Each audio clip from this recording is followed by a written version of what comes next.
Buenas tardes,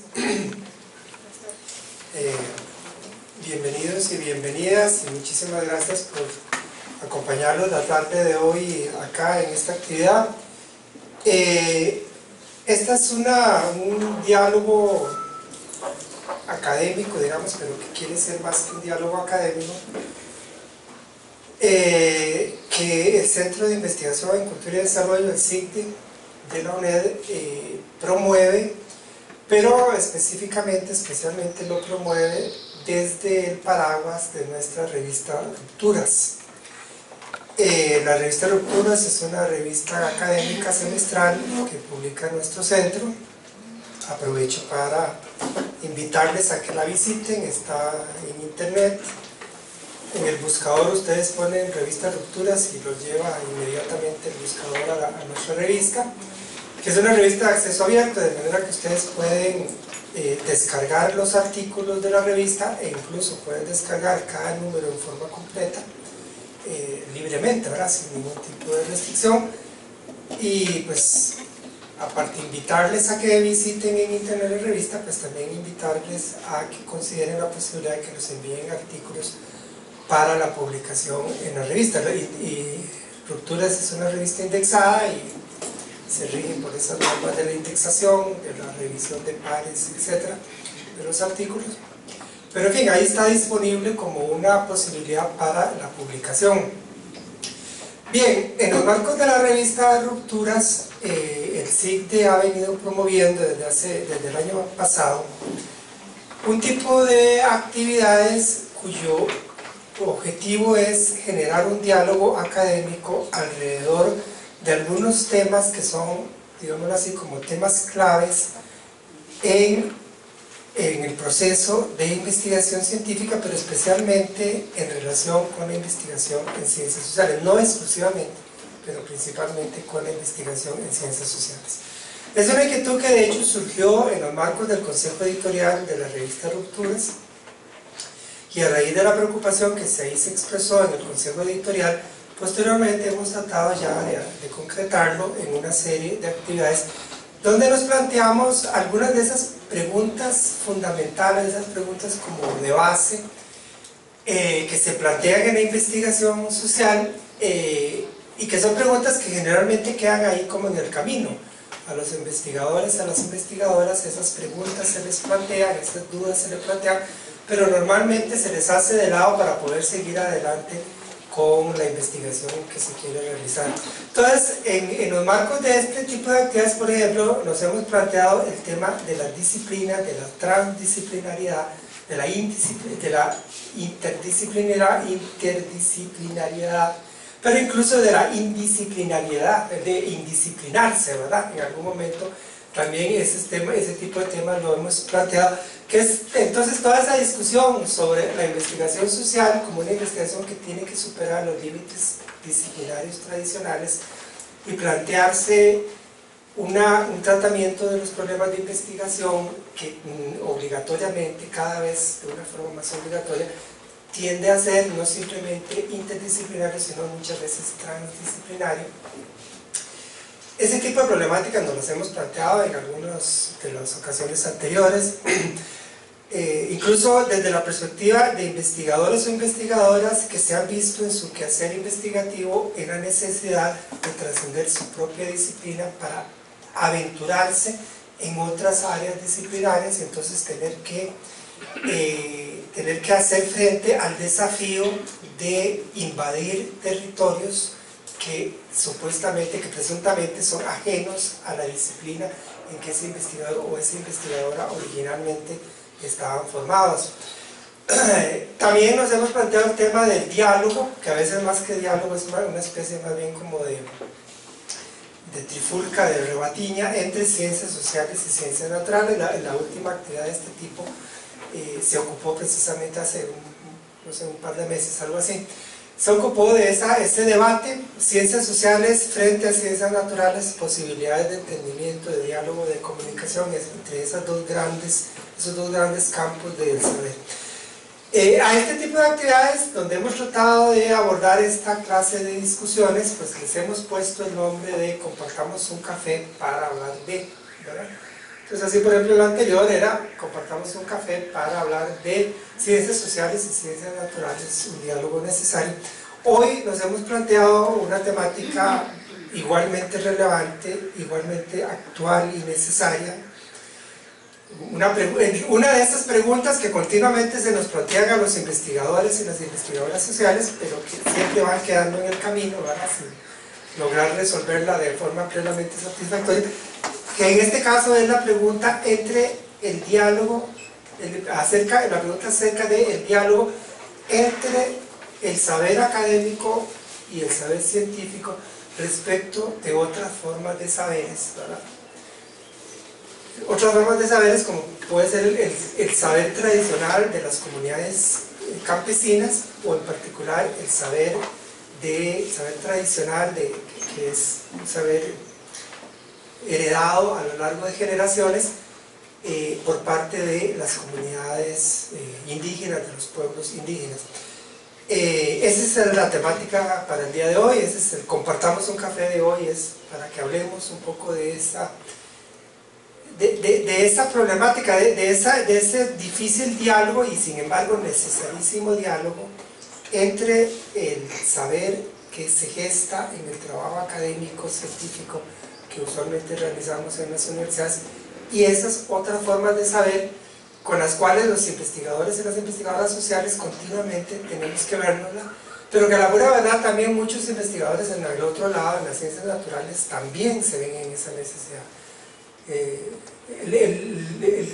el campo de la medicina, por ejemplo, en el campo de la geología, en el campo de la biología, para mencionar algunos ejemplos, es muy frecuente que el investigador o la investigadora se vea confrontado a otros tipos de saberes que no son saberes científicos, que no por el hecho de no ser científicos merecen menos respeto, por supuesto que no, merecen el mismo respeto, así es, pero y muchas veces ese investigador, ese científico, esa científica en realidad no está para nada capacitado para vérselas con esas otras formas de saberes. Un ejemplo que se me ocurre para ilustrarlo, en el caso de los geólogos y los vulcanólogos, el conflicto tremendo que ha suscitado en Guanacaste los trabajos de Lopsicori con sus predicciones sobre terremotos en Nicoya, ¿verdad? Eso ha generado muchísima malestar, muchísimo, bueno, disonancia, digámoslo así, con la población guanacasteca respecto de los investigadores de la Universidad Nacional que desde hace tantos años vienen, digamos, comillas, amenazando con un gran terremoto en la península de Nicoya. Digamos, lo menciono como un ejemplo de un caso donde ese diálogo de saberes es necesarísimo y donde yo creo que los geólogos y vulcanólogos de la Universidad Nacional nunca entendieron eso, ¿verdad? Que ese diálogo ahí era necesario. Bueno, de ahí la importancia de plantearnos este tema el día de hoy. Bueno, ya creo que hablemos de la cuenta. La mesa va a ser conducida por nuestro compañero Orlando Amaris. Tenemos a Ali García como uno de nuestros expositores, Ali, que es indígena Bribri y profesor de la Universidad de Costa Rica, y nuestra compañera Cinia Zúñiga, quien coordina uno de nuestros programas del CIGDE, el programa Procultura del CIGDE. A ellos les paso el micrófono. Sí, buenas. Al igual que Luis Paulino, les extiendo nuevamente una gran bienvenida, un agradecimiento muy especial por haber atendido esta convocatoria, haberse animado a conversar sobre este tema tan importante. Igualmente, aquellos que no nos hayan podido acompañar, pero tuvieron, digamos, la gentileza de difundir nuestros boletines para, bueno, que más gente supiera, no solamente de esta actividad, sino también de la presencia de esta revista, ¿no? Precisamente Luis Paulino, Pablo y yo venimos en la mañana de reunirnos en una reunión que tenemos del Consejo Editorial, junto con otros miembros del Consejo Editorial, y bueno, venimos muy estimulados, ¿no? Porque bueno, y Dagoberto, que forma parte de Dagoberto Núñez, que forma parte de nuestro Consejo Editorial, estamos muy motivados precisamente por las discusiones que allí se están dando en el interno del Consejo. Asimismo, el gran apoyo que recibe actividades como estas que trascienden, digamos, la mera gestión editorial y son una contribución a ventilar ciertos temas en una universidad como la UNED, en la que efectivamente tiene un papel claro también indiscutible también en la apertura a la diversidad. Ahora, precisamente el tema que venimos a tratar el día de hoy es un tema que quedó, digamos, en ciernes luego de nuestro segundo café. En ese café, por ejemplo, se hablaba de, como señala Luis Paulino, sobre indisciplinarnos, ¿no? En ese momento los invitados eran el exrector de la Universidad de Costa Rica, Gabriel Macaya, y nuestra compañera del CICDE, psicóloga Eva Carazo. En ese momento alguien del público preguntó, bueno, muy bien esto del contacto entre las disciplinas en la universidad, pero ¿qué pasa con otros saberes que no están dentro de los límites de las escuelas, de las facultades, de las universidades? ¿Dónde están esos saberes, ¿no? Bueno, este cuarto café es precisamente un espacio en el cual damos atención a esa pregunta, y en esta oportunidad nos acompañan como invitado Ali García. Ali García es etnólogo del Instituto de Antropología Rómulo Gallegos de Venezuela. Ha trabajado en la Iglesia Luterana Costarricense en el programa de Servicio Social y Jurídico para la Defensa de los Derechos Humanos de los Pueblos Indígenas. También ha sido director de la Fundación Iridia Xochitl para la Defensa de la Tierra, asimismo de la Asociación Ixacabá de Desarrollo e Información Indígena. Fue presidente de la Comisión del Hombre y la Biosfera de la UNESCO, y desde el 2003 trabaja en el Departamento de Lingüística de la Universidad de Costa Rica y es profesor de lengua bribri e investigador y escritor sobre las culturas indígenas del país. Cuenta con varias publicaciones que van desde plantas de medicina bribri hasta un diccionario, pasando por una publicación sobre cargos tradicionales. Todo esto con diferentes editoriales y asimismo artículos de revista. Actualmente, así decía en su currículum, hay un libro que está en prensa de la editorial de la UNED, de Ali García y Alejandro Jaén, Tizó su web, Historia Bribri. Ali es nuestro invitado, pero también contamos con la participación de Cinia Zúñiga. Cinia es licenciada, digamos, de cuando es algo que ocurre cuando se rompe, digamos, ¿cómo decirlo? Más bien, la apertura hacia la diversidad, más bien, rompe, en el caso de las instituciones universitarias, una lógica epistémica homogénea. Las universidades y las revistas son un instrumento de esta lógica epistémica, y por eso es de que para la revista es importante este tipo de intercambios.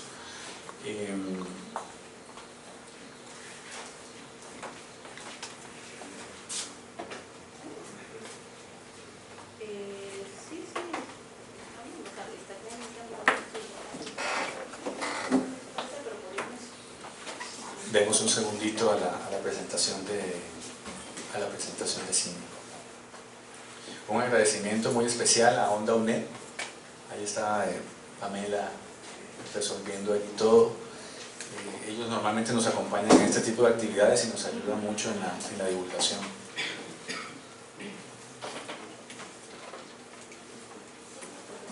Ahí está. Bueno, ¿qué es así? Bueno, compañeras, compañeros, buenas tardes. Bueno, qué lindo reunirnos, ¿verdad? Para compartir un café y conversar un tema que yo creo que es de la cotidianidad nuestra, ¿verdad? Y sobre todo investigación y sobre todo en el CICDE, ¿verdad? Con las líneas que tenemos. Así que muchas gracias a ustedes y a Orlando también por invitarme a esta actividad, y un saludo también para las personas que nos siguen por Onda UNED. Yo quisiera desarrollar la exposición como en dos partes. Una primera parte en la que deseo plantearles, o voy a plantearles algunas ideas tal vez más conceptuales acerca de este tema del diálogo de saberes, que tiene que ver, como lo decía Luis Paulino, se relaciona con las ciencias, pero también se sale, digamos, de la discusión propiamente interna de la ciencia, ¿verdad? Como tal, y de las ciencias sociales en particular, aunque está totalmente relacionado. Una segunda parte donde yo quisiera pues compartir algunas de las experiencias que estamos teniendo en la UNED y sobre todo también en Procultura en relación con el trabajo, sobre todo con pueblos indígenas en este caso, ¿verdad? Y por el momento. Entonces, para la primera parte, me voy a permitir comentarles, tal vez así, unas tres o cuatro ideas. Quizás la primera es decir que en el campo de los saberes se instala y se reproduce, se disputa el poder. El diálogo de saberes como acción comunicativa, como intercambio y aprendizaje colectivo, como afirmación de la condición de sujeto, como elemento constitutivo del tejido humano, puede parecernos una condición natural para la convivencia entre diferentes culturas. Sin embargo, como ocurre con muchos otros aspectos de la vida y del mundo en que vivimos, el diálogo de saberes, entendiendo con ello el diálogo entre distintos sujetos, visiones del mundo y prácticas sociales, no fluye en nuestras sociedades y en el mejor de los casos lo hace como resistencia y en condiciones de inequidad. Es decir, la diversidad cultural que caracteriza a nuestras sociedades no se traduce naturalmente en un diálogo de saberes. Primero, porque nos rige una matriz cultural cuya dimensión epistémica, de contenido fundamentalmente occidental, se ha instalado en el imaginario como única y universal, como el horizonte que marca las condiciones de posibilidad de todo lo que puede ser visto, pensado y dicho como saber. Y segundo, porque la dimensión sociopolítica de esa matriz establece relaciones de colonialidad respecto de cualquier otro saber producido en los márgenes o fuera de esta matriz cultural. La opacidad y la exclusión de gran cantidad de conocimientos y saberes ancestrales de indígenas y campesinos o pueblos afro, por ejemplo, así como los saberes específicos de las mujeres, han sido subalternizados, ignorados, desvalorizados, desacreditados, estigmatizados y asimilados frente al conocimiento científico moderno, objetivo, analítico, especializado, que constituye el saber hegemónico de nuestra época. Por lo tanto, es el saber naturalizado y valorizado como útil a esta modernidad capitalista de mercado que tiene a Occidente, entiéndase, Europa, Estados Unidos, como parámetro y como lugar de enunciación del saber. En este proceso, la universidad ha sido una de las instituciones claves para su legitimación y normalización como saber universal. Entonces, como primera idea quisiera plantearles, el saber es constitutivo, es constituido y constitutivo de las relaciones de poder existentes en las sociedades modernas, en las que la visión occidental, el pensamiento eurocéntrico y el conocimiento científico articulan el saber hegemónico que subordina todo otro tipo de saberes.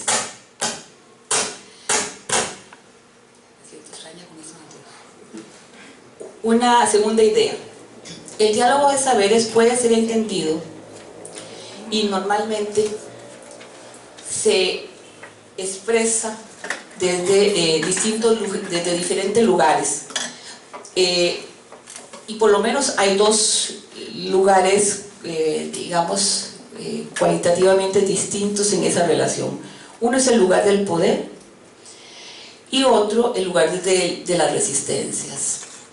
Desde el ejercicio del poder serían los planteamientos, por ejemplo, multi y los pluriculturalismos, cuando estos responden básicamente al valor de la tolerancia, cuando los reconocimientos de las particularidades culturales se hacen manteniendo como base o fondo la visión occidental.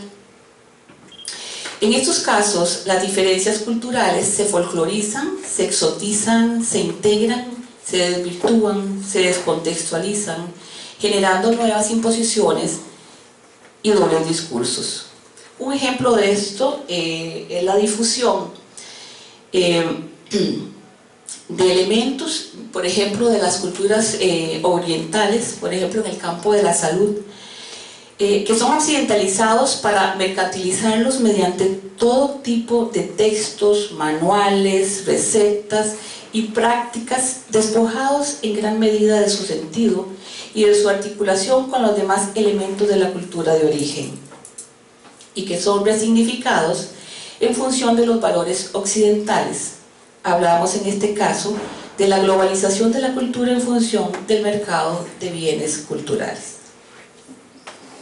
El diálogo de saberes desde las resistencias representa un desafío en tanto supone el cuestionamiento y desmontaje de las relaciones de poder-saber, así como el reconocimiento, la valoración, la apertura de espacios a saberes de distinta naturaleza provenientes de distintas fuentes, en las voces de distintos sujetos, sin la pretensión de unificar, amalgamar u homogenizar los saberes procedentes de distintas matrices culturales. Es decir, habrá diálogo de saberes cuando en dicha acción se consideren los saberes subordinados, contrahegemónicos, subterráneos, mimetizados, que contienen o movilizan distintas perspectivas de futuro, lo cual representa una profunda descentralización del conocimiento científico como único conocimiento válido o como el mejor conocimiento para la vida y el desarrollo humano. Esto supone a la vez un profundo cuestionamiento de las ciencias sociales y de las universidades latinoamericanas como reproductoras de la hegemonía de una sola forma de pensar y de conocer. El principal desafío para un diálogo de saberes consiste en la desnaturalización de la visión androcéntrica del saber y del conocimiento científico moderno como saber universal. Es decir, el desmontaje de una visión de totalidad epistémica que unifica, homogeniza sobre la base de una experiencia particular, de una específica forma de mirar el mundo y la vida, la cual ha sido naturalizada como universal. En este desmontaje del saber y sus formas de centralidad, el papel de las mujeres y del movimiento feminista ha sido crucial. Su cuestionamiento de la visión androcéntrica del mundo, de las relaciones patriarcales, del poder de dominio, así como sus aportes teóricos, metodológicos y sobre todo sus acciones de lucha han contribuido a desmitificar esa visión totalizadora, resquebrajando la racionalidad patriarcal del sistema.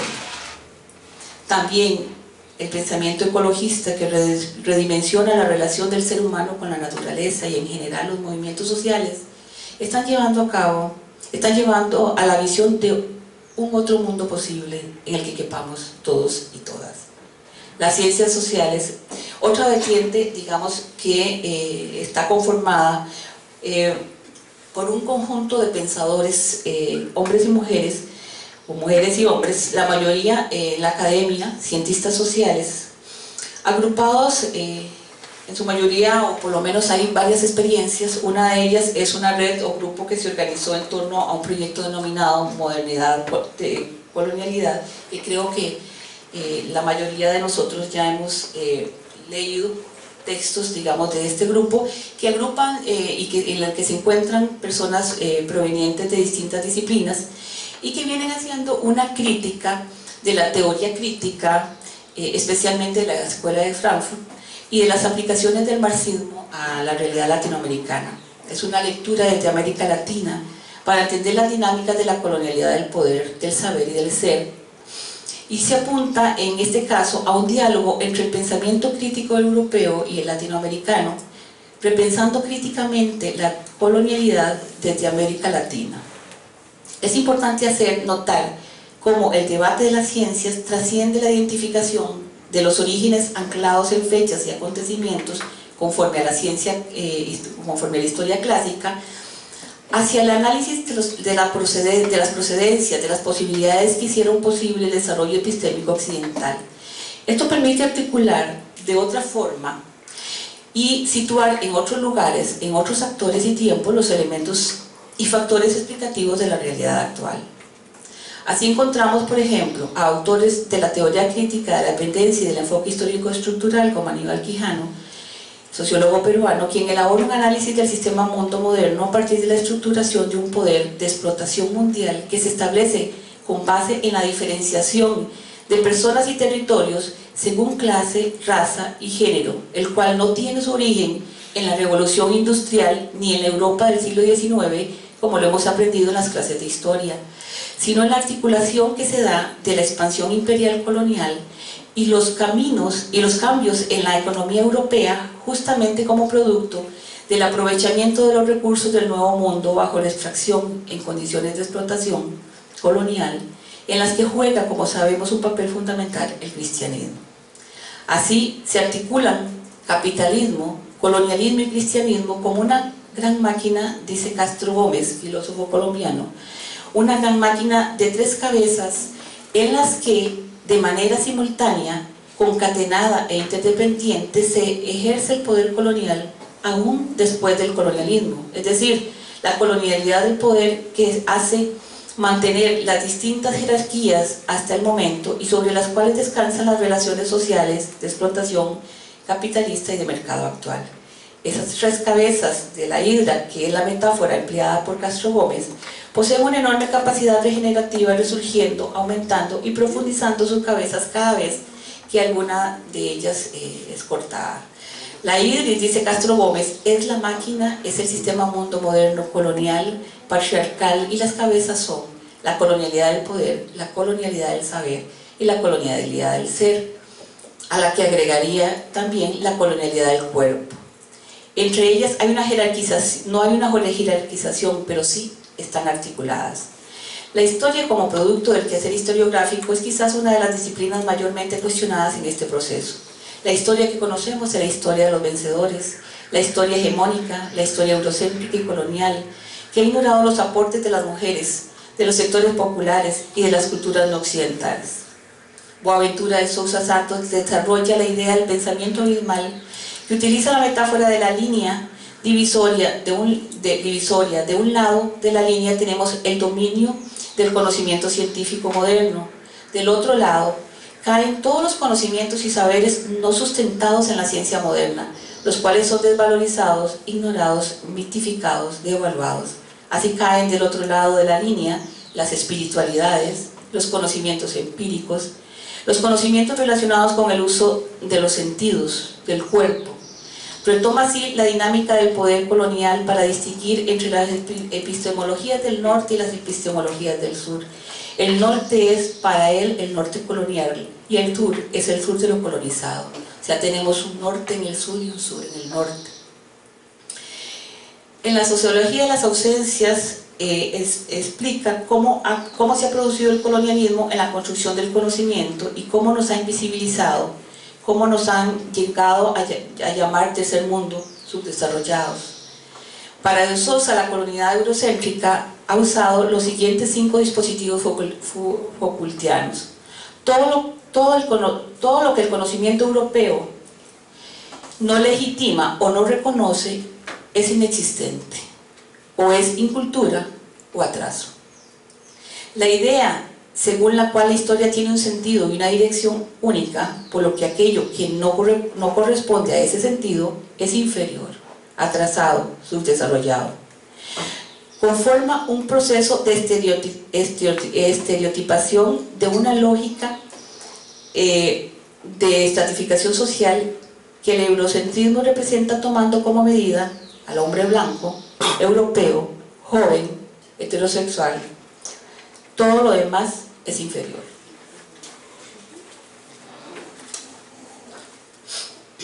En la lógica de la escala dominante, en la que el eurocentrismo otorga a sí mismo lo universal, América Latina, África, las excolonias son lo particular, la excepción, lo exótico.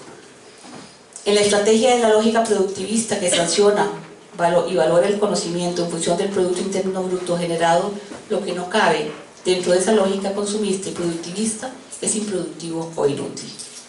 Estos y otros pensadores recogen en los albores del siglo XXI la herencia del pensamiento crítico de latinoamericanistas, especialmente de la segunda mitad del siglo XX, como José Carlos Mariátegui, de la teología y la filosofía de la liberación, de la pedagogía del oprimido y la educación popular de Paulo Freire, la investigación-acción de Orlando Falsport. Sin embargo, esta es una revisión crítica desde dentro de la propia matriz epistémica occidental, un proyecto de historia, experiencia y subjetividad crítica criollo-mestiza, desde un pensamiento crítico que se gesta en castellano o en portugués, como lo reconoce el propio Miñol. Se trata de intelectuales, muchos de ellos inmigrantes o hijos de inmigrantes europeos formados en los patrones de las disciplinas y universidades latinoamericanas y europeas, quienes se apuntan a un pensamiento crítico decolonial para decolonizar las ciencias sociales. Una tercera vertiente cualitativamente distinta es la que proviene de otras matrices culturales y sujetos sociales, especialmente de la matriz indígena, la cual ha tenido un resurgimiento al calor de las luchas y avances del movimiento indígena en América Latina. Sin duda, el reconocimiento de los derechos colectivos propios de estos pueblos marca un quiebre frente a la perspectiva individual de los derechos ciudadanos. En el caso del pensamiento indígena, es posible identificar significativos avances en la estructuración de un discurso que unifica sin amalgamar las diversidades culturales que le son propias, en postulados éticos, filosóficos y políticos que recuperan los saberes ancestrales en tiempo presente, con nuevos conocimientos. Siendo la colonialidad una experiencia múltiple en la vida de los pueblos indígenas, el diálogo de los saberes que reclaman se inscribe en relaciones interculturales, mantiene mediante las cuales se afirman y se afirmen también sus identidades, se reconozcan sus formas de gobierno y sus territorios como espacios jurisdiccionales con diversas formas de autonomía y autodeterminación. Es decir, la posibilidad de un diálogo que reconozca al indígena como sujeto. Supone la reafirmación de sus saberes, de sus poderes y de sus identidades propias. Por cuestiones de tiempo no voy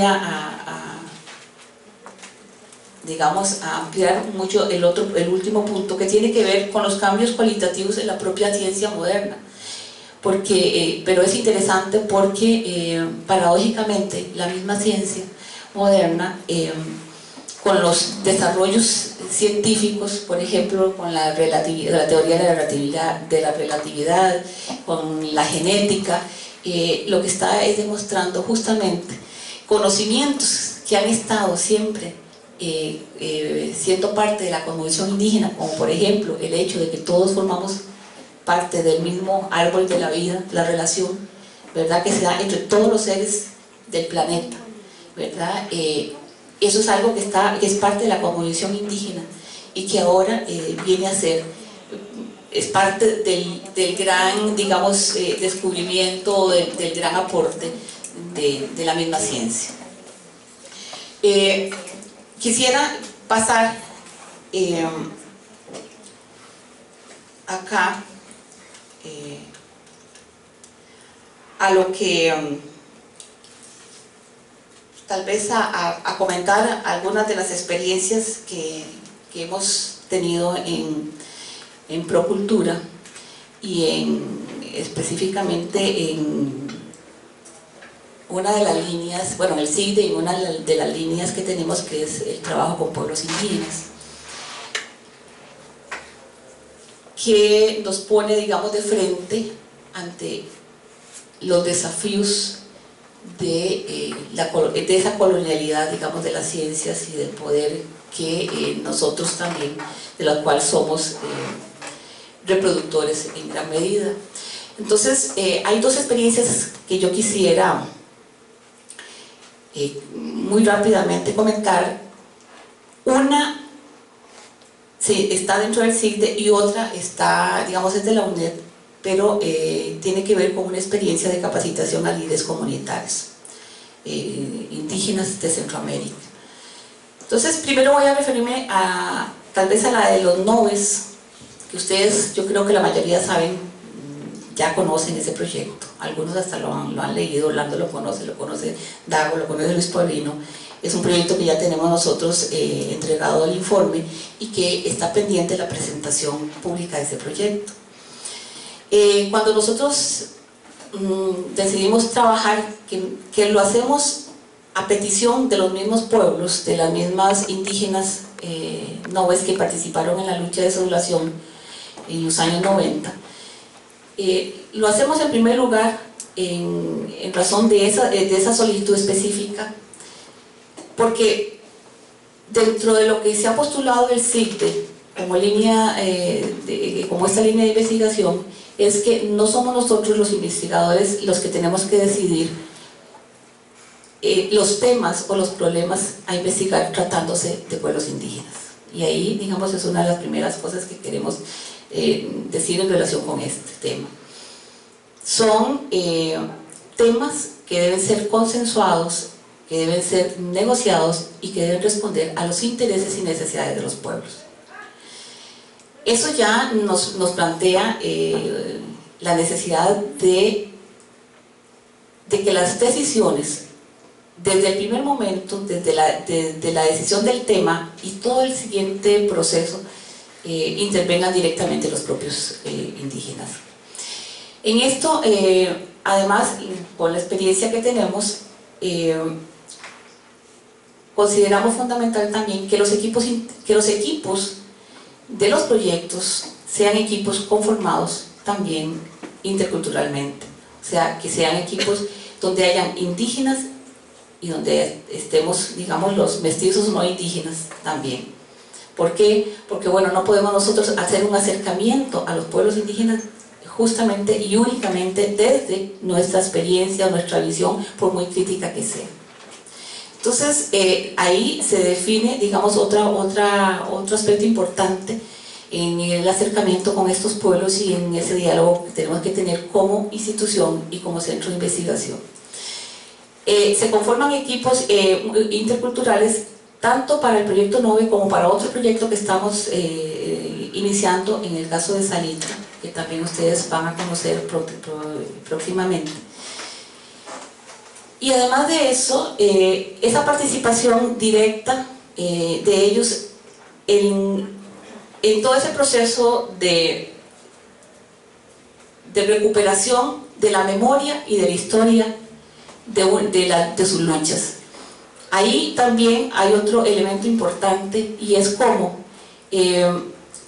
nos interesa impulsar desde la investigación procesos de historización que recuperen la memoria en las voces de los propios protagonistas.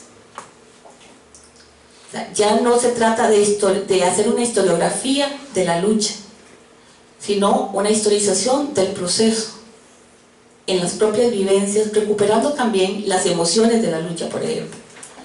Recuperamos las emociones, recuperamos también desde las experiencias comunitarias, la relación, por ejemplo, aquí en el caso de las movilizaciones que hicieron en San José, bueno, la relación con los no indígenas, ¿verdad?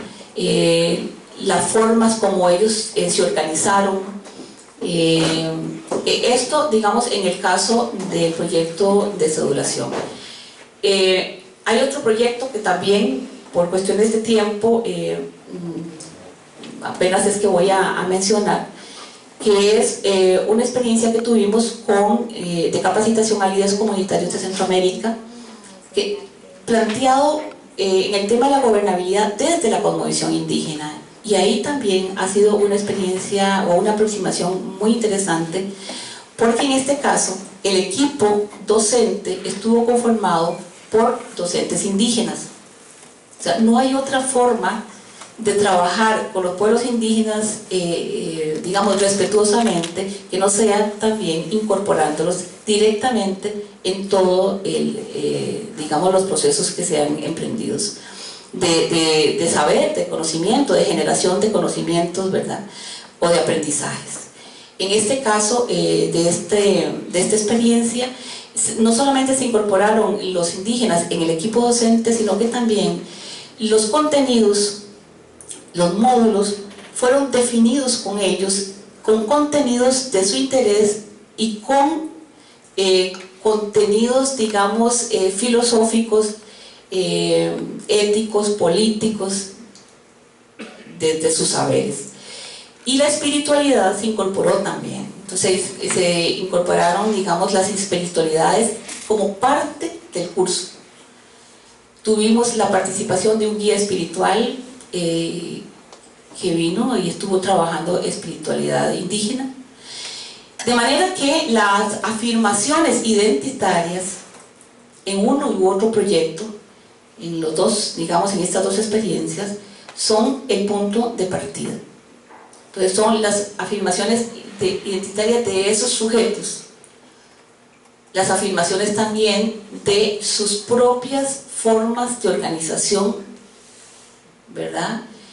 Comunitaria, las que tienen que estar, digamos, consideradas como parte, digamos, de las estrategias y de los productos o de los objetivos que tienen que guiar cualquier proceso de generación de aprendizajes y de conocimientos. Entonces, bueno, eso supongo que ya estoy pasada de tiempo. Así que son algunas ideas, digamos, generales que pues he querido plantearles para tratar de provocar. Yo sé que todos y todas acá tenemos muchas cosas que decir en este tema, igual que en otros. Son temas de nuestra cotidianidad en donde todos tenemos experiencia. Así que esperaremos, y me quiero decir también para finalizar que es un placer estar con Ali aquí en la mesa, y creo que igual en esta oportunidad se es coherente hablando de diálogo de saberes, teniendo precisamente a representantes de distintos lugares. Gracias, señor.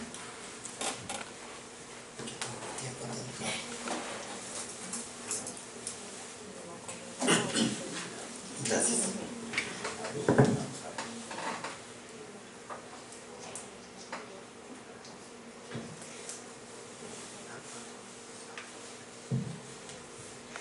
Bueno, buenas tardes.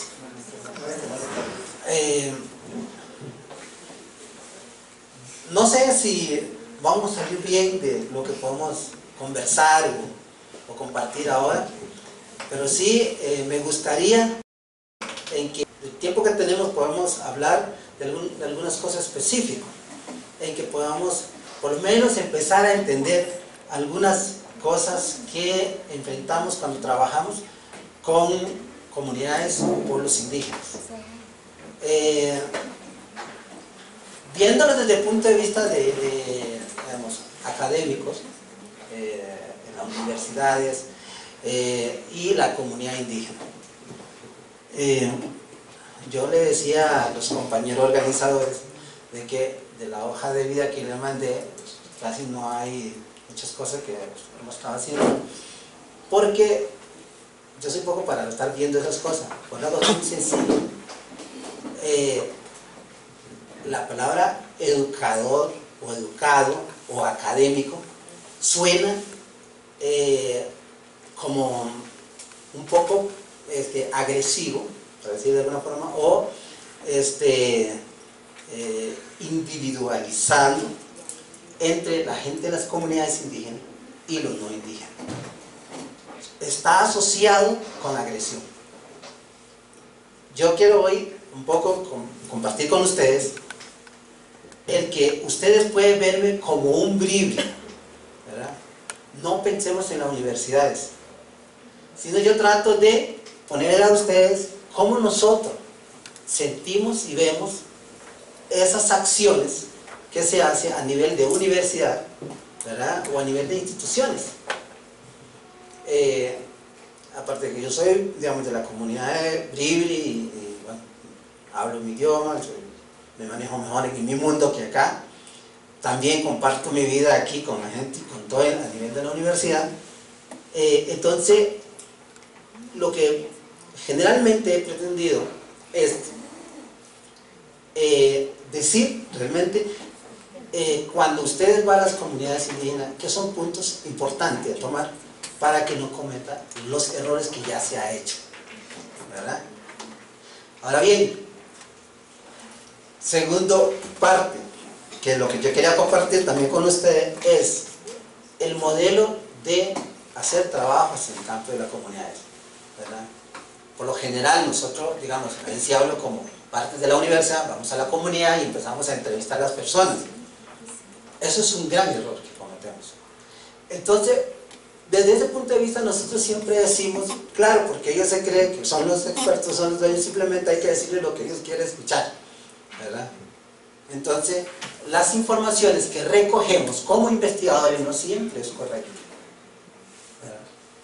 Entonces eso nos enseña a veces que hay materiales, o si no, ustedes pueden ver, creo que ustedes muchos lo han visto, trabajan en las comunidades indígenas, siempre pongo esos ejemplos, y hacen todo un trabajo con la comunidad indígena, y un mes después yo voy y le pregunto, ¿esta universidad le ayuda a ustedes? No, nunca nos ayuda, aquí nunca aparecen.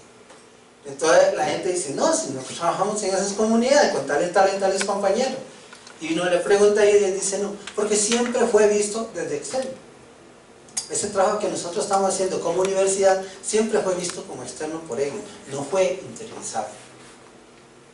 ¿Por qué? Como la palabra de académico o profesores o preparados o educados suena sinónimo de agresión a las comunidades, lo que hacemos nosotros, la comunidad indígena, es cerrar nuestro mundo con nuestra forma de pensar y solo responder a las preguntas, ¿verdad? Volvamos al ejemplo, no hacemos preguntas directas, ¿verdad? Sin embargo, los investigadores somos dados a eso, ¿verdad? Vamos directo. Ya el hecho de esa acción ante esta persona ya es bloqueado. Hacemos diálogo, ¿verdad? Para sacar respuesta. Entonces, el título de la charla hoy día suena muy interesante, de eso estaba dándole vueltas, el diálogo del saber, porque yo estaba esperando a ver si cómo vamos a desarrollarlo, ¿verdad? ¿Por qué? Porque entonces hacemos un diálogo. Precisamente ese es el modelo de nosotros de compartir para sacar conclusiones o situaciones y dilucidar algunos problemas. Entonces, tenemos 30 minutos, ya voy 5 minutos, ¿verdad? Y entonces, en esos 25 minutos, hagamos diálogo. Yo voy a ir hablando y ustedes me tienen que ir preguntando cosas. ¿De acuerdo? Primero que nada, yo quiero compartir con ustedes una cosa muy sencilla. El saludo en breve. ¿De acuerdo? Entonces, yo le voy a saludar a ustedes. Is Ashken. Ustedes me responden Ashken en Guay. ¿Verdad, hombre? Entonces, Is Ashken.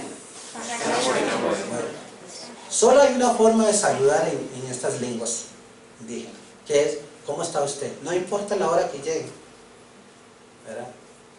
Por lo general nosotros empezamos a decir, una cosa es decir buenos días en la mañana, otra cosa es buenas tardes o buenas noches. Empezamos a partir las cosas, ¿verdad? En estos pueblos nosotros no estamos pensando en pedacitos. El mundo para nosotros es una sola. Precisamente eso hace que cuando se habla con una persona que ostenta algún cargo tradicional, él puede contarte sobre la medicina, puede contar a uno sobre la naturaleza, sobre la relación entre grupos, o sobre, como se usa un poco no correcto, pero bueno, sobre los clanes y sus funciones, ¿verdad? Puede contar muchas cosas. No está separado. Digo esto porque quiero llevar a ustedes a una cosa muy sencilla en general, que es que cuando uno trabaja en las comunidades, cuando se hace trabajo de investigaciones, me he dado cuenta de que uno de los errores que cometemos es que empezamos a hacer las cosas en pedacitos.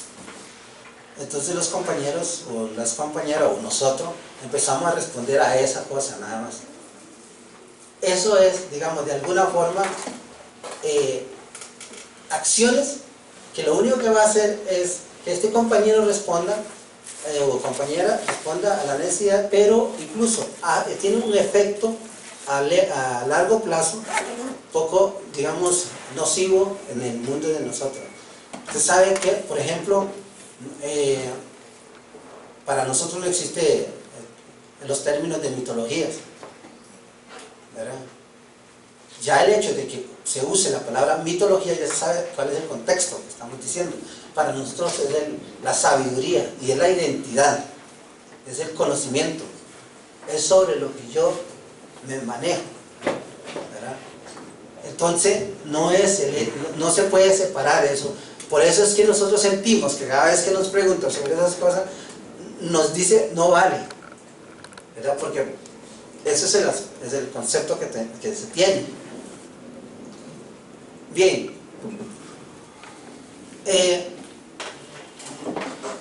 otra cosa que es, por ejemplo, se dice por lo general con las comunidades acá, todos debemos decirlo. Yo quiero decirlo a usted con todo el corazón, ¿verdad? Y acaso yo me he preguntado de que esta gente hace esa expresión con el mismo sentido que yo hago. No necesariamente, ¿verdad? Dentro de la cultura de nosotros, estamos hablando, digamos, sobre todo los pueblos Bribri, Cabécari, Naso, manejan el mismo sistema. Bueno, Naso que ya lo ha perdido mucho, pero en la parte de Panamá todavía maneja mucho ese mismo sistema, que nosotros usamos el hígado, no el corazón, ¿verdad? Entonces, cuando a mí me dicen que se expresa con el corazón, lo que yo siento es que lo que me está diciendo es decir algo que no es verdad. Porque el corazón, de hecho, es la única cosa que lo que nos enseña o nos lleva es mentir o robar, nada más.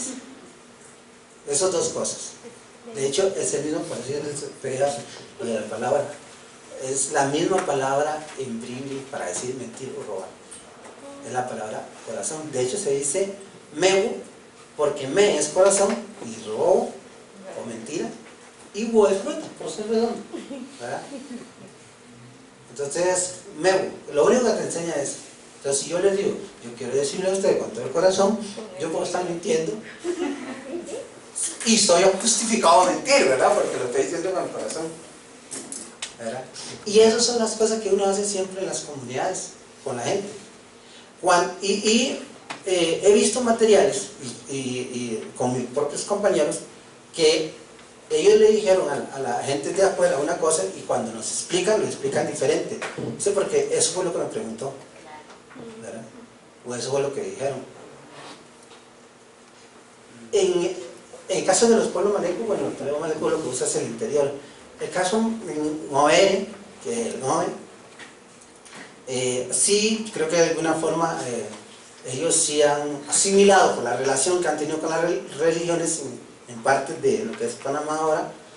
Entonces ha asimilado un poco el corazón, sí, el corazón, porque en los registros de sus conocimientos milenarios no habla muy claro de eso, ¿verdad? No, al menos yo no pude encontrar cosas muy claras de ver si usan el corazón o qué otro órgano, ¿verdad? Nosotros somos claros en eso, los malecos. ¿Usted ha visto que los malecos hacen siempre así, cuando hacen presentaciones acá?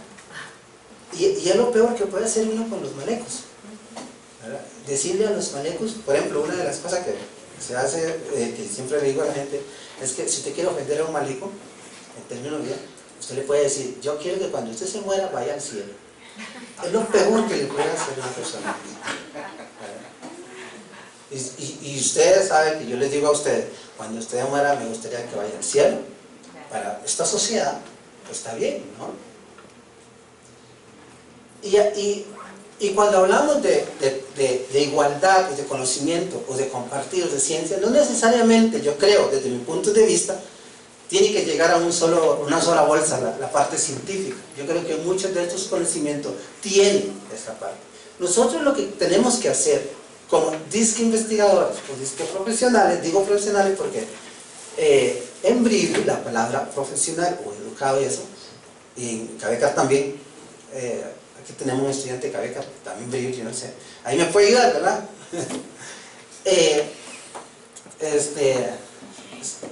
No es el mismo sentido.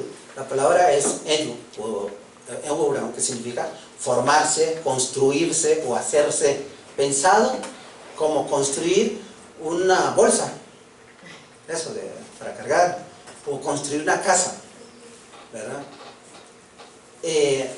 No con el concepto de afuera. Entonces se supone, lo que nos enseña es que si uno construye una casa, usted tiene la capacidad de ver qué clase de madera o bejuco o hoja sirve, para qué tiempo o cuándo es cortar y hacer, y cuál es el modelo de hacerlo, y de curar esas plantas para que duren. Se supone que por eso yo soy profesional, ¿verdad? No el hecho de que por ser profesional, simple y sencillamente me monto en lo que ya todo el mundo dice y va al camino. ¿Cómo es que se dice? Si no va a un camino hecho, va hasta llegar al camino. No, uno tiene que hacerlo, ¿verdad? Uno tiene que hacerlo. El mundo de nosotros es eso, uno tiene que hacer. De hecho, por eso nosotros no tenemos el mismo concepto de maestros o profesores. Tenemos la persona que te guía, porque usted ya nace con esa capacidad.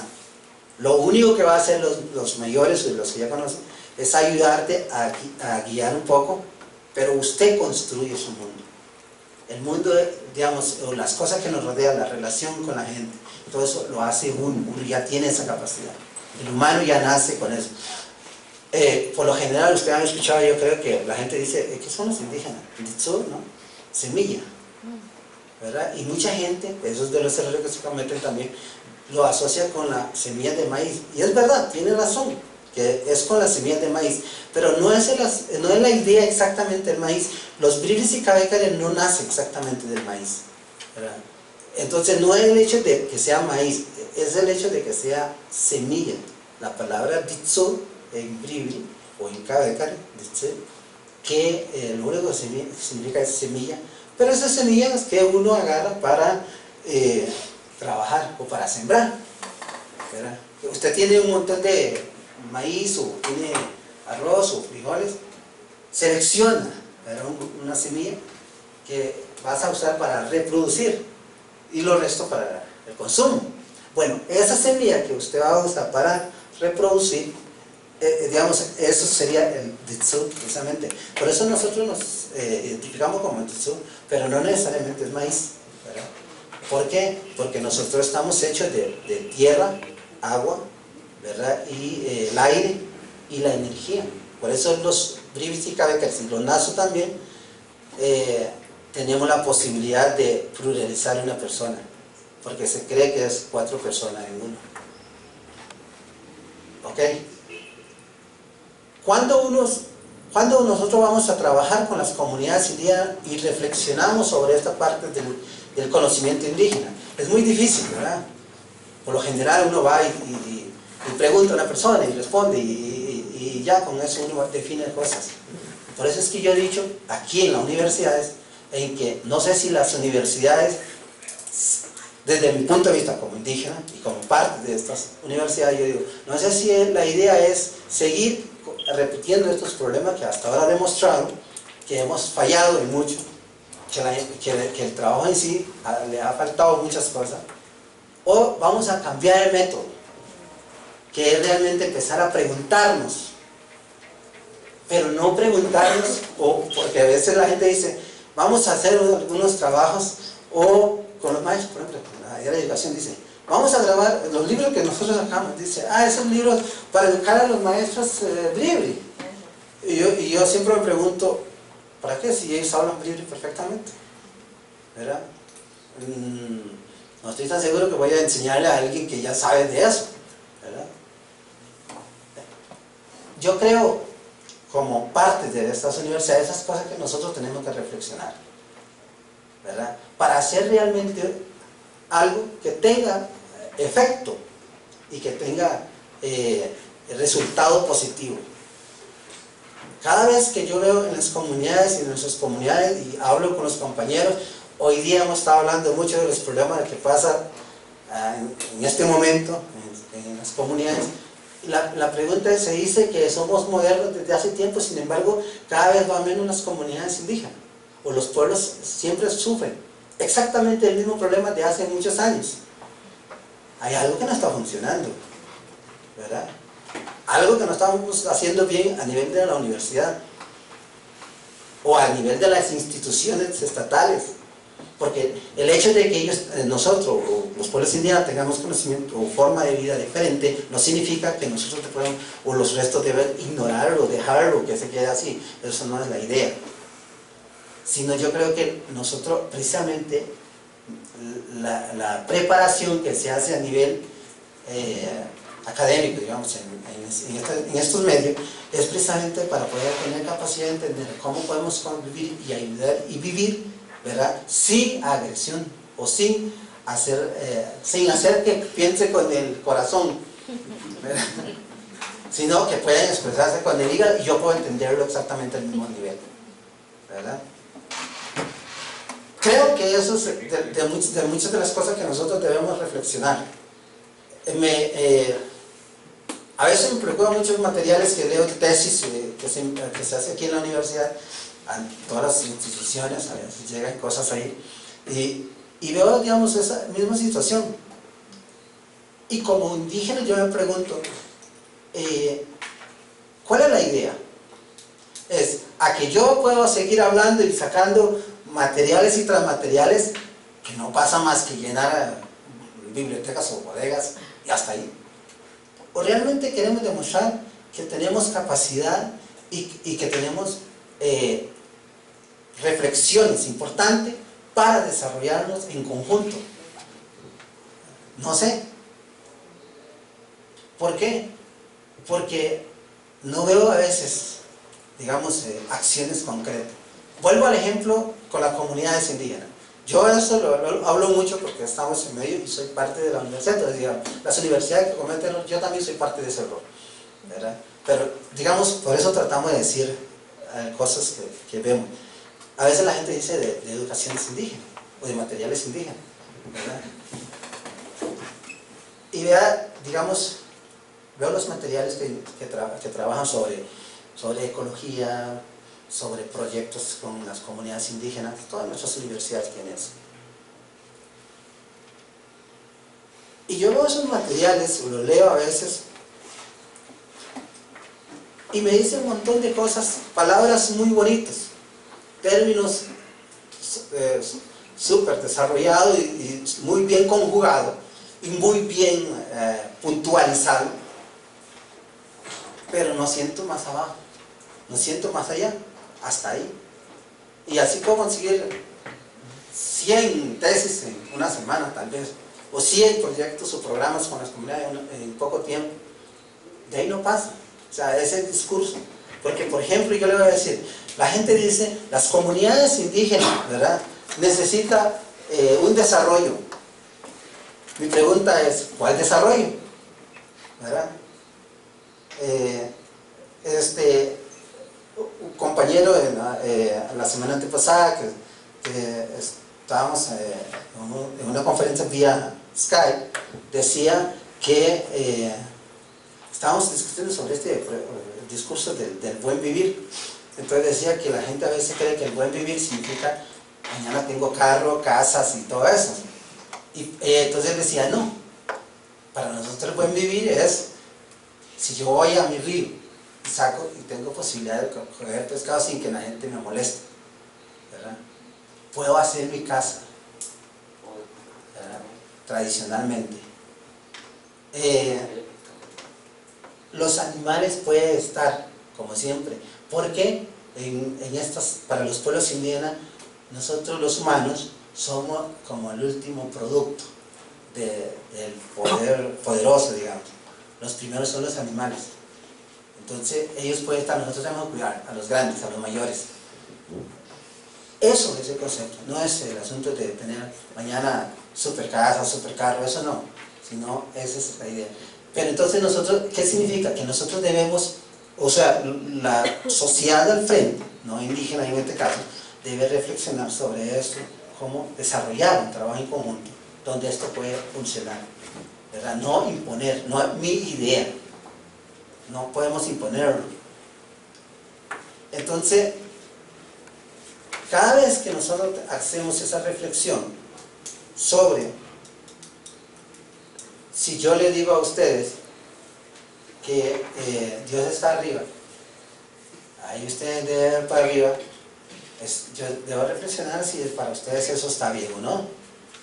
La posibilidad de desarrollo no es el hecho de tener un montón de cosas, sino la posibilidad de que tanto ustedes como yo, a pesar de la diferencia que tenemos en forma de concebir el mundo, forma de hacer el mundo, podemos continuar, convivir sin agresión, ¿verdad? Los documentos que a veces usamos, que dice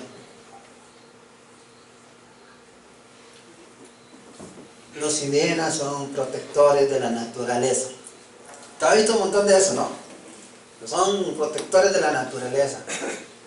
Un compañero un día que estábamos hablando de eso decía, qué cosa más curiosa, yo les doy hacha a los compañeros ahí en Alto Conte, mañana eso está pelado. Entonces, ¿son protectores de la naturaleza o no? Pero en los textos dice, los compañeros indígenas son verdaderos protectores de la naturaleza. Eso es un discurso, ¿verdad? Eso es un discurso. Porque precisamente yo empecé hablando de separar las cosas. Es cierto, nosotros tenemos un concepto sobre cómo relacionarnos con la naturaleza. De hecho, no hay término de naturaleza en nuestras lenguas, es un término copiado, porque es como que uno piensa, o debe pensar, en que mi mano es una cosa aparte que mi otra mano, ¿verdad? No están separados, si es parte de mí mismo. Entonces yo debo pensar en que para que exista o esté, o yo siga viviendo, debo cuidarme.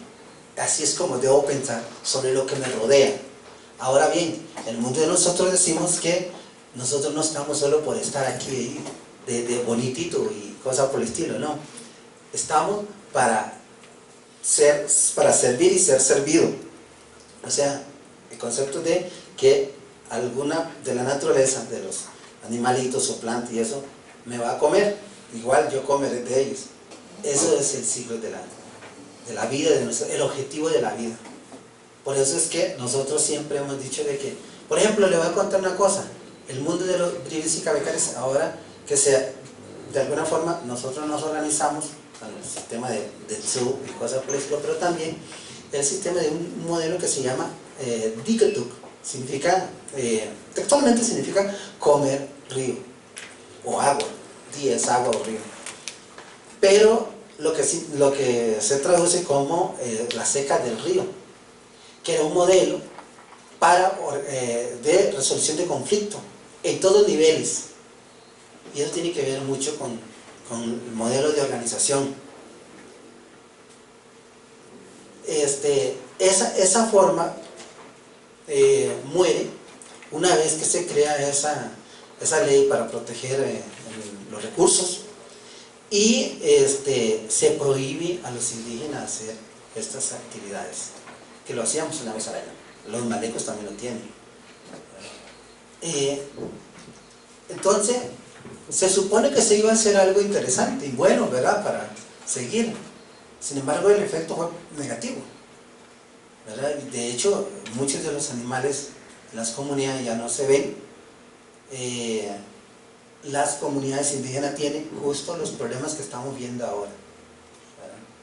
Tantos problemas, incluso internos. Hoy veo las situaciones que pasan en Salitre internamente incluso. Entonces, la pregunta es, ¿hay algo que no está funcionando? ¿Estamos haciendo algo correcto o no? Y vamos a seguir con ese mismo modelo. Yo no sé ustedes.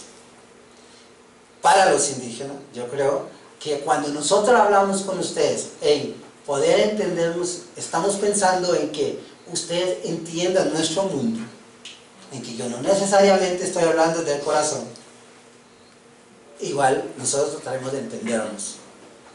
Hablamos de derechos, ¿verdad? Aunque no en términos de derechos, en nuestras lenguas lo que existe es valores, pero no es exactamente como lo están percibiendo en castellano la palabra derecho, o sea, su etimología es totalmente diferente. Entonces, tratemos de entendernos por allá. Yo creo que lo mejor que nosotros podemos hacer es tratar de construir nuestro propio camino. Y así vamos a llegar hasta donde nosotros queremos, no los que nos digan, o alguien que nos diga hasta dónde puede llegar. Los indígenas estamos pensando en que el futuro nos puede dar algo interesante, pero yo creo que la educación también debe hacerse aquí, a nivel universitario, a nivel académico, ¿verdad? A cambiar el modelo de pensar sobre esas otras comunidades, ¿verdad? O a pensar en que solo hay un modelo de educación. ¿Sabe que el libro que citó el compañero, que se llama Cargos Tradicionales, nosotros lo hicimos para responder precisamente ante el ministerio de que el modelo de enseñanza de la comunidad indígena tiene un sistema, tiene una forma y hasta tiene examen, como digo yo, ¿verdad? Que se hace. Para eso, precisamente por eso lo que hice fue entrevistar a 3 personas, muy mayores, de hecho ya 2 ya no viven, muy mayores, o que ostenta este cargo y que cuente desde el momento que empezó hasta terminar, ¿verdad? Precisamente para demostrar que hay un método. Claro, no es que llaman al muchacho o la muchacha y lo sientan ahí, no. Hay una forma diferente de probar si esta persona va conociendo o no, o va preparándose, va enseñando. Yo creo que así a grandes rasgos y mi forma de ver y la idea mía, como yo le decía al compañero, es hablar a ustedes, pero como indígena, ¿verdad? Y tratar de compartir con ustedes desde el punto de vista de nosotros la relación con las organizaciones o instituciones investigadores y profesionales. Gracias. ¿Oíste?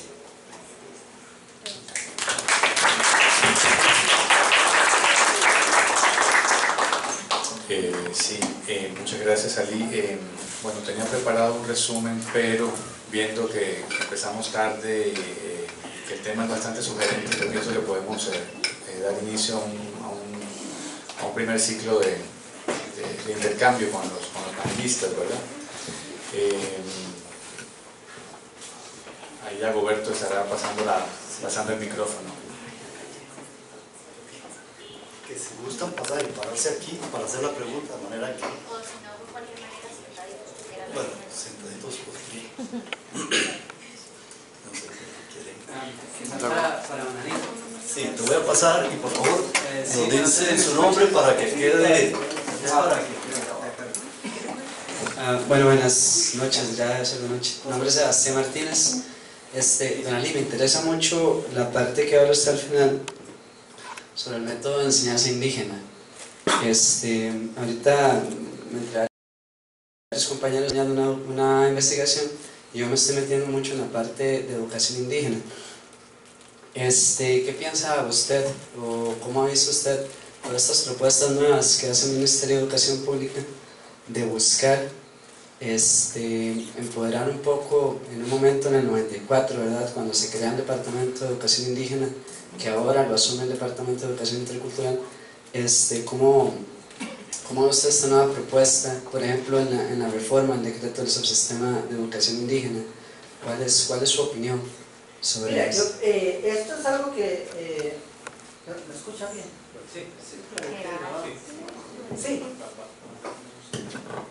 Vamos a escuchar a Gustavo también, pero nada, ahí.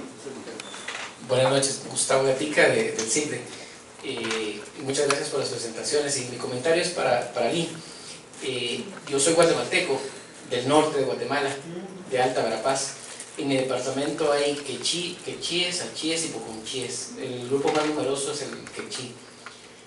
El saludo, me llamó la atención, el saludo de los quechíes es Masasa la Chol, que es ¿cómo está tu corazón? Eso le preguntan en cualquier momento y se dirigen al corazón de la persona, y la respuesta es Sain Chol. estoy bien, y el estoy bien es está bien mi corazón. Lo que yo quería comentarle a propósito del conversatorio es que en la tradición maya, o dentro de la cultura maya, hay una fuerte valoración de la naturaleza. Un quechí no va a hacer un trabajo comunitario sin antes a la tierra, sino antes pedirle perdón a la tierra porque la va a tocar, porque va a meter sus manos en la tierra. Y recientemente se está recuperando un poco ese valor de la dignificación de la tierra en Guatemala a partir de la cosmovisión indígena. También se están recuperando algunas formas de administración de justicia a partir de las experiencias indígenas en el occidente de Guatemala. Y eso uno diría, está muy bien. Y está muy bien, diría uno, después de unos años apenas pasados en donde se exterminó deliberadamente a la población indígena. Y hay numerosos estudios en Guatemala que demuestran cómo hubo genocidio, y un genocidio dirigido en muchos casos contra las mujeres, porque ahí se estaba gestando la vida de las personas indígenas. Nada más quería comentar eso a propósito de su presentación, que bueno, las dos, la de cine también, me gustó bastante. ¿Otra intervención? Buenas, bueno, y gracias a los y al expositor. La pregunta es para ambos. En este diálogo de saberes, evidentemente, cuando uno participa en un proceso como este, hay un cruce, ¿verdad?, de un lado hacia el otro, de aprendizajes.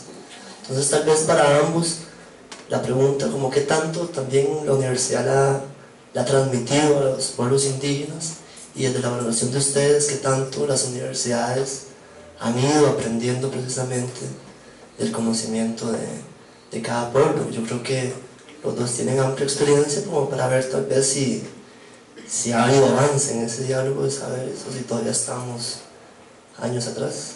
Gracias. Bueno, para cerrar esta primera ronda, si no hay otra, tenemos una última. Buenas noches, muchas gracias. También para ambos expositores, uno de los temas de educación o de formación superior claramente aparece en el tema de la espiritualidad, y esta cosmovisión en que es difícil hacer esa diferencia entre la mano derecha y la mano izquierda, entre el corazón o el hígado, ¿verdad? ¿Cómo se podría pensar en que el intercambio comience precisamente con lo espiritual del idioma? Porque precisamente lo espiritual es lo no racional. Nuestra, digamos, tergiversación cultural de que lo racional se explica y el idioma es para explicar, deja perdido toda la parte poética, dramática, artística, en que el idioma también es para compartir experiencias. Entonces, el compartir espiritualmente, o más bien, se puede educar usando un idioma común, o se puede educar usando idiomas distintos, con traductores, si en realidad esa espiritualidad de que estamos hablando, cultural, se manifiesta directamente en el uso del idioma.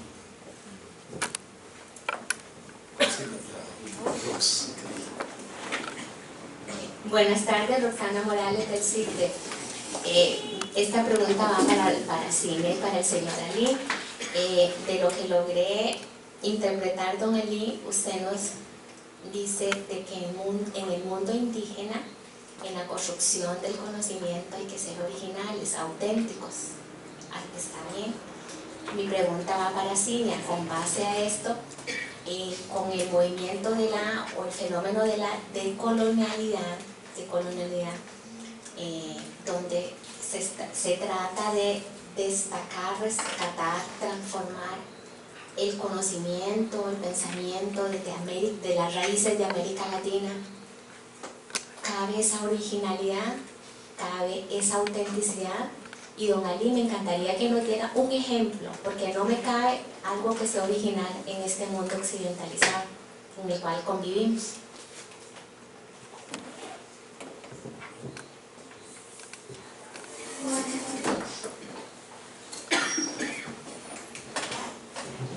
Sí. Si gustan empezar por cine, en el orden de que expusieron. Bueno, menudas preguntas. Vamos a ver. Con lo que nos decía Juan Antonio de los avances, bueno, si hay avances en esta dirección, digamos, de diálogo de saberes en las universidades. Qué difícil es. Yo pienso que nosotros todos, y yo en particular, tengo una visión limitada realmente de cuánto puede estar avanzando o puede haber avances, digamos, en ese sentido. Yo podría decir que con la reciente experiencia de la elaboración de un plan ahí para pueblos indígenas en el marco de la salvaguarda y este préstamo que se hizo de la educación superior a nivel de CONARE,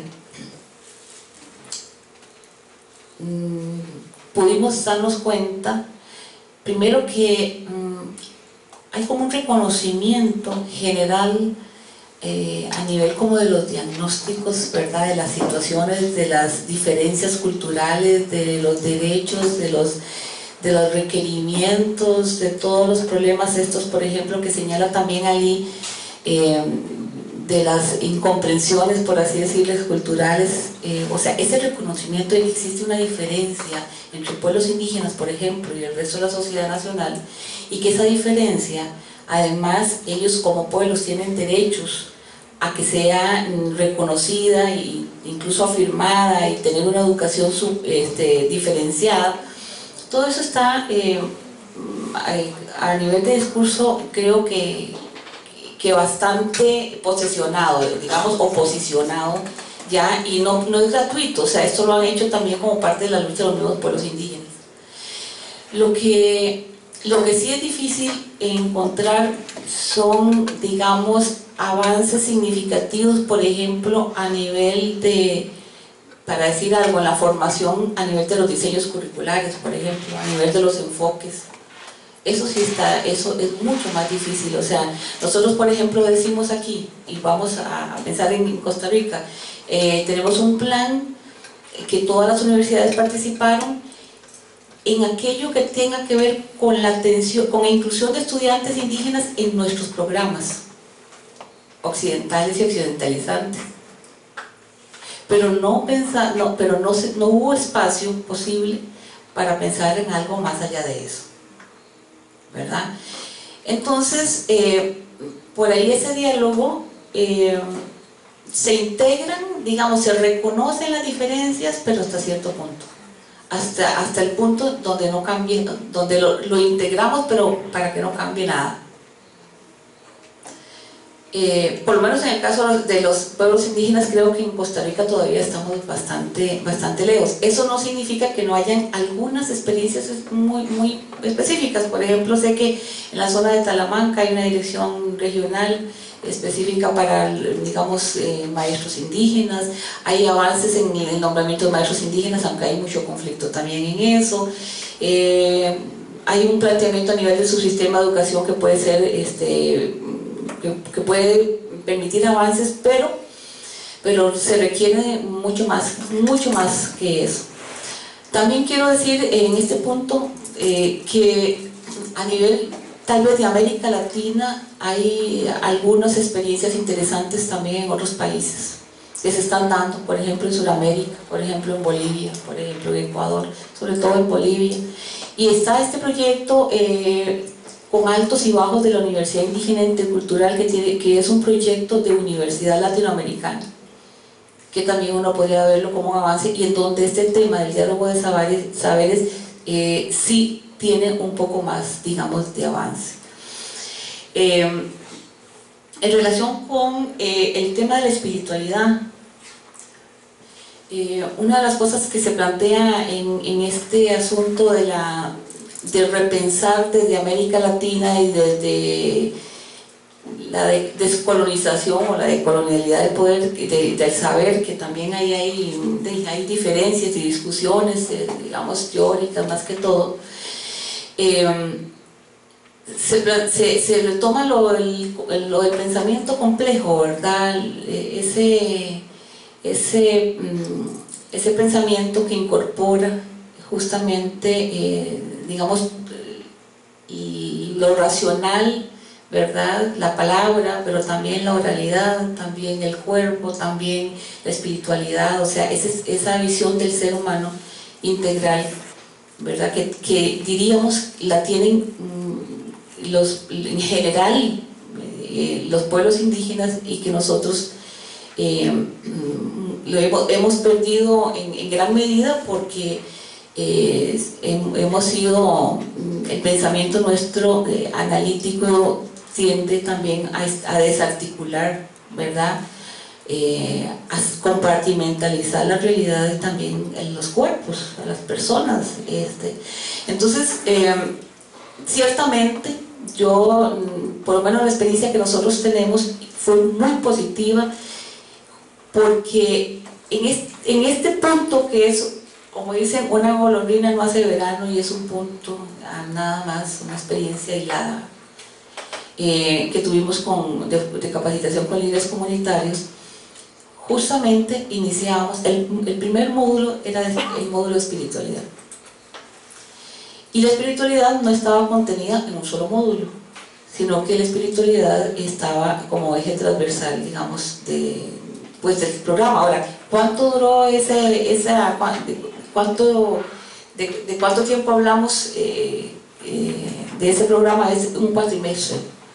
Pero en ese cuatrimestre, los muchachos de distintos países de Centroamérica, además de que se encontraban y podían, y tuvieron, digamos, la experiencia de compartir y de orar abiertamente de sus emociones, de sus vivencias, pero también, digamos, de sus valores, ¿verdad? De sus historias. Eso fue determinante para, digamos, como algo de lo que fue valorado por ellos como algo de lo más positivo que tuvieron con la experiencia. Y en el caso de lo que preguntaba Roxana, bueno, la posibilidad de pensar desde América Latina, yo creo que es algo que es, o sea, eso no es para mí digamos, punto de discusión. Yo creo que es algo que se hace, que se está haciendo y que tenemos que seguir desarrollando, ¿verdad? Me parece que sí hay un pensamiento desde América Latina, y que en este caso las mujeres, los pueblos indígenas, ¿verdad?, están haciendo importantes aportes, ¿verdad? Entonces, a mí no me cabe duda que nosotros no solamente estamos en capacidad de hacerlo, sino que lo estamos haciendo. O sea, yo sí creo que hay, que sí existe, y que el solo hecho de hacerlo desde nuestras propias experiencias, de nuestra propia realidad, de nuestra propia diferencia en todos los sentidos, es ya, digamos, es una realidad, es un avance. Eso no significa que no estemos sumidos todavía, digamos, hay un predominio, hay todavía una hegemonía de visiones, ¿verdad? Que siguen siendo eurocentradas, pero además yo quiero decir en esto que no se trata, y que nadie está planteando en ningún momento, ni los propios indígenas, que nadie está planteando un rechazo, por ejemplo, ni a la visión occidental, ni a la ciencia moderna, ni mucho menos. O sea, lo que se está planteando es, bueno, para determinados momentos o para determinados aspectos, ¿cuál es el conocimiento que es pertinente? O sea, eso tiene que ver con la pertinencia, digamos, del conocimiento. Como decía, me parece que hubo un programa, y ya para terminar, que veían, decía, bueno, si a mí me preguntan cómo ir a la luna, posiblemente yo estaría buscando el conocimiento científico para salir de este planeta e ir en este momento en una nave espacial, ¿verdad? Pero si a mí me preguntan tal vez cómo sanarme, por ejemplo, cómo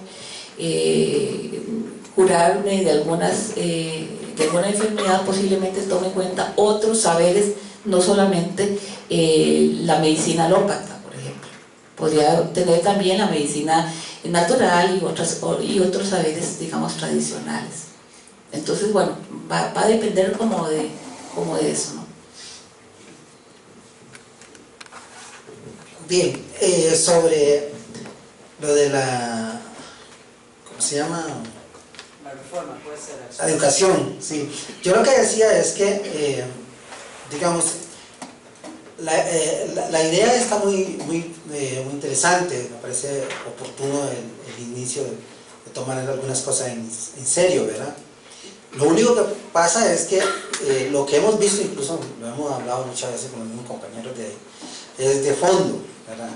Por ejemplo, ustedes saben que yo trabajo en la Universidad de Costa Rica, también haciendo traducciones, hago traducciones tanto para el gobierno, el Poder Judicial y el Ministerio, no se escapa de eso. Y siempre me ha llamado la atención a veces los materiales que piden para traducir, ¿verdad? Por ejemplo, me recuerdo una vez que es, creo que incluso la UNED ya lo tiene, sobre el himno nacional.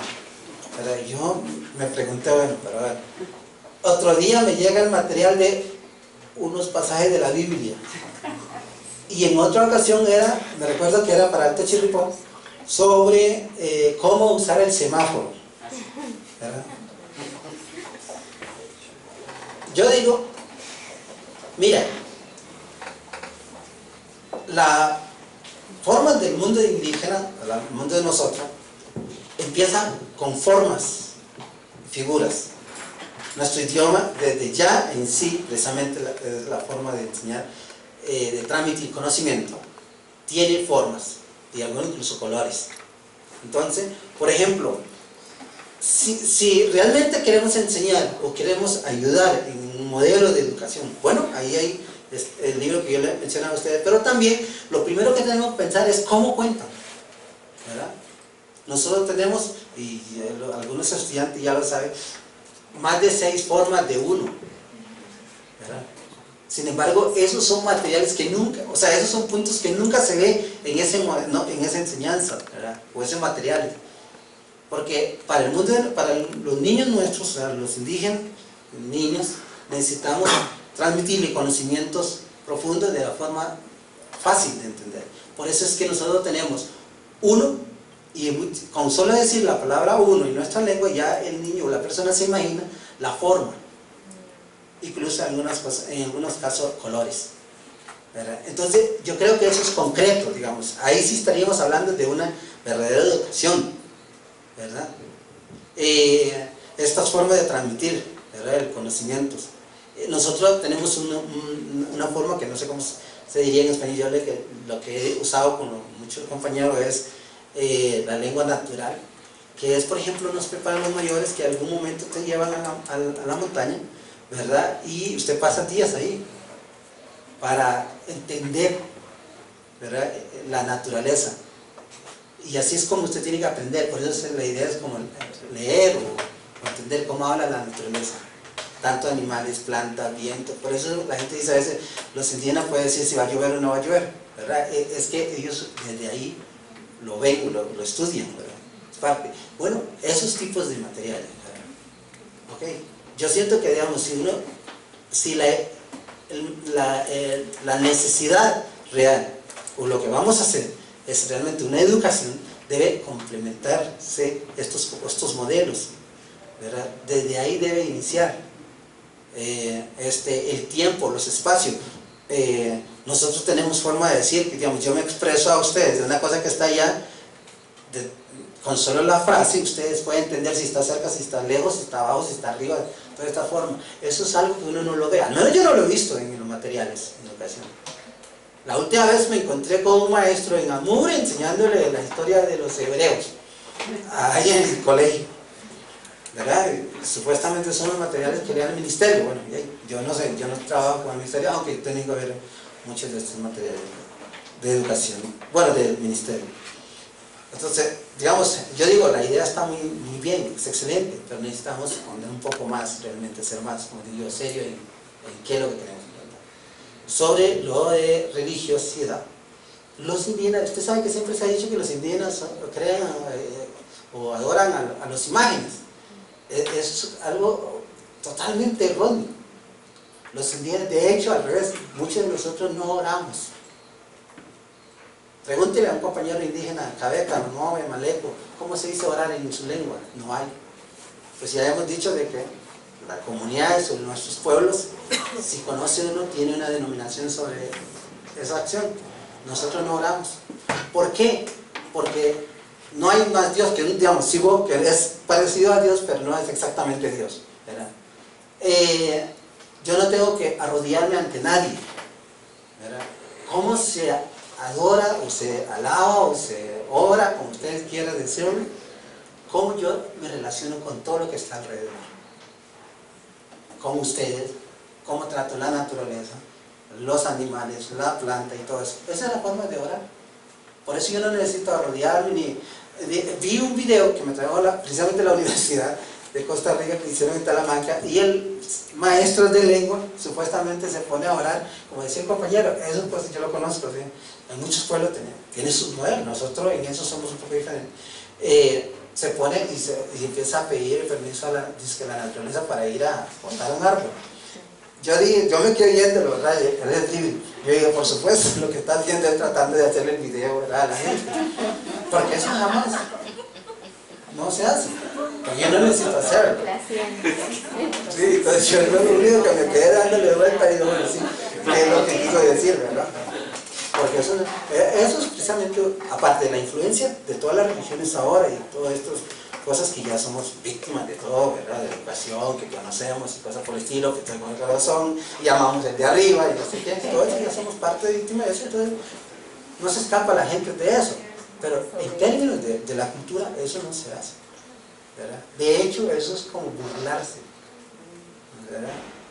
Porque nosotros los Briris sí tenemos, Briris y Cabecarí, los nazos son los tres pueblos muy cercanos, aparte de Boruca, pero sobre todo estos tres, sí tenemos cargos, o una persona que asume un cargo y se hace como un sistema. En Bribri se llama dioyo, que significa textualmente tomar algo de eso, pero es como la graduación. Entonces sí hay, digamos, persona que es bastante a cargo y puede hacerlo. Eso es, por ejemplo, cuando a mí me preparó mi abuelo, todos esos conocimientos yo lo tengo, pero él lo que dijo es que es un conocimiento nada más, yo no puedo hacerlo. Entonces yo no puedo pararme, que a veces la gente dice, yo he visto que un compañero lo hace, pero yo personalmente no lo haría, es pararme y decir, voy a cantar a ustedes como un cantor libre. Eso no lo haría, ¿verdad? Porque eso, precisamente uno dice, ¿por qué no? Porque no, ahí está integrado el respeto hacia la naturaleza, porque yo estoy aquí ante ustedes no me conocen, o sí me conocen, no sé, yo puedo pararme y ustedes dicen, sí, qué lindo lo hacen, pero la naturaleza me está viendo, ¿verdad? Y eso me está juzgando. Y lo que yo hago aquí tiene un efecto con mi grupo clan y mi comunidad, ¿verdad? La gente a veces dice, los líderes indígenas, muchos de nosotros, al menos nuestros líderes no tienen líderes, somos un grupo de semillas, dicho, ¿verdad? Y el modelo de nosotros es que lo que yo hago primero afecta, o yo obedezco primero mi clan y después la comunidad, ¿verdad? Entonces, si yo hago algo y mi grupo familiar, que es Ditsu, mi clan mío, me puede decir, mira, eso no lo puedes hacer, yo no lo puedo hacer. Aunque la comunidad en general diga, sí, hazlo, pues, tiene permiso. Primero uno hace, digamos, primero es con el grupo familiar y después con la comunidad. Entonces uno primero responde al clan y después la comunidad. Entonces, por eso es que nosotros los Bribris no hacemos eso. No se supone que en forma correcta no debe hacer. Algunos ahora veo que a veces se permiten. Bien, lo de concreto, perdona, ¿cómo era? La compañía. No, sí. No, lo de la originalidad. Sí, la autenticidad en la construcción del conocimiento. Es que yo creo que, digamos, no se pretende de pasarle formas o pensamiento en la mente de estos compañeros y compañeras, sino si realmente yo tengo capacidad de desarrollar actividad en conjunto, debo escucharlo desde su expresión, de lo que ellos realmente es. Digamos, volviendo al ejemplo, por ejemplo, yo sé que yo le digo a usted, le voy a poner un ejemplo, ¿cómo se llama la compañera? Roxana. Yo le digo a doña Roxana, usted está ahí, me cae en mi vida, ¿verdad? Usted va a decir, le caigo mal, o algo así, ¿cierto? ¿Verdad? Sí. Para mí no. Para mí esa expresión es lo máximo que puedo decir. De cariño. No, de cariño le queda atrás incluso. Para ver cómo suena el brillo. Digamos, yo le digo, ver, soy llena, siga. Eso lo hacen los cabecas y los nazos. Es como lo máximo, sin embargo usted va a interpretarlo diferente. Bueno, yo siento que hasta que nos podamos entender a esos niveles, a pesar de esa diferencia, tenemos esa capacidad de seguir adelante y respetando como debe ser, ¿verdad? Antes no. Antes usted acepta porque yo te impongo la idea, o yo acepto porque usted me pone la idea, algo que está más alto, ¿verdad? Entonces yo siento que esas son las cosas que nosotros debemos llegar a entendernos un poco, o para poder decir, bueno, sí, ahora sí, podemos hablarnos de que es la expresión de dos pueblos y la construcción de una cosa en conjunto. Más o menos, no sé. ¿Ok? Hay más, ¿no?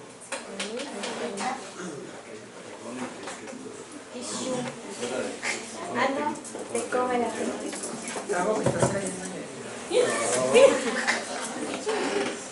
Bueno, rápidamente para compartirles, en el año 2007 en la conferencia de universidades, el capítulo América Latina se quejó justamente de que se le llamara América Latina porque hablaba de castellano y portugués, y con eso ya dejaba por fuera todos los pueblos originarios, o bueno, no sé si es correcto llamar pueblos originarios. Escuchándolo él y yo pensaba, bueno, qué pena, ¿verdad? Es como una atrevida casi de una institución que llega al continente 500 años oprimiendo, los últimos 50 años preguntando. Entonces, bueno, tal vez el siglo XXI conversando de acuerdo con lo que usted nos señala ahora, ¿verdad? Y manifestarle eso, de parte de esta actividad, somos conscientes, creo, ¿verdad?, de la necesidad de romper con lo que hemos venido haciendo, pero necesitamos también acompañamiento para poder hacer esa ruptura, porque desde aquí no lo vamos a lograr.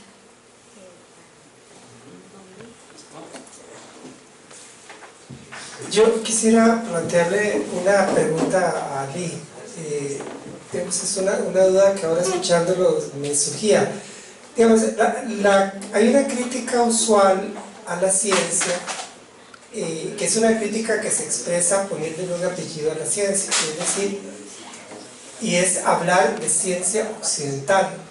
Pero al decir ciencia occidental se tiende como a identificar ciencia y occidente. Pareciera que ciencia y occidente son como lo mismo, ¿verdad? A mí me da la impresión de que eso es un enfoque erróneo. La ciencia no es occidente. Es más, yo creo que la ciencia no nació en occidente. O sea, la ciencia nació en pueblos árabes no occidentales. De hecho, a mí me da la impresión de que los pueblos originarios de América, pueblos prehispánicos, hicieron algo que, si ellos no lo llamaban ciencia, en todo caso se parecía muchísimo a la ciencia. Yo no puedo, cuando he leído, por ejemplo, del calendario maya y de la precisión del calendario maya, yo tiendo a creer que el calendario maya es un producto científico, responde a lo que es propio de la ciencia. O sea, si los mayas fueron capaces de elaborar un calendario tan preciso, es porque tuvieron la paciencia y el rigor de sentarse a observar, de sistematizar sus observaciones, de deducir intelectualmente, de teorizar, de hacer hipótesis en su cabeza, en su cerebro, y de ahí terminaron desarrollando un instrumento altamente sofisticado que es el calendario maya. Si eso no es ciencia, se parece tremendamente a la ciencia, ¿verdad? Y pudieron haberle puesto otro nombre, pero en lo fundamental a mí me parece que es ciencia, y la hicieron los mayas. Y me parece que, por ejemplo, qué sé yo, los acueductos que hicieron los incas o los mismos aztecas, ahí había mucho ingenieril que tenía una base, que no, repito, el mismo dicho. Si eso no es ciencia, se parece tremendamente a la ciencia, ¿verdad? Entonces, la idea mía ahí es la siguiente: yo creo que la ciencia no es occidental genéticamente, la ciencia fue apropiada por Occidente, que es algo diferente. Fue apropiada por Occidente, Occidente le puso su marca y tendemos a creer que ciencia y Occidente son la misma cosa. A mí me parece que no es cierto.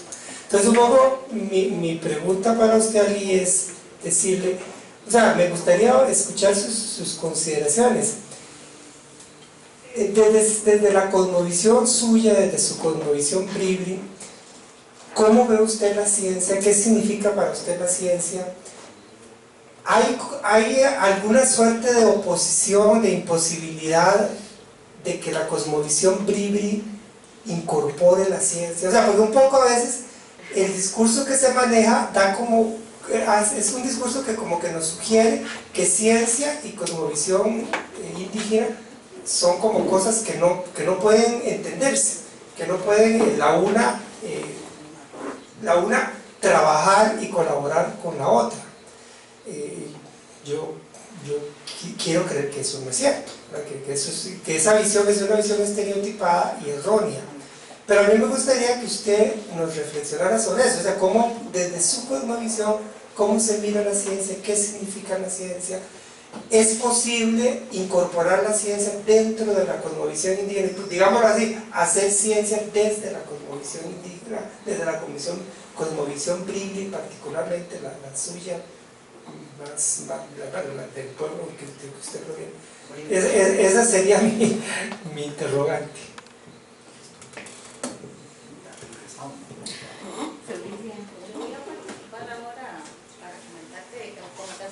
Bueno, me encantaría, sí, por supuesto.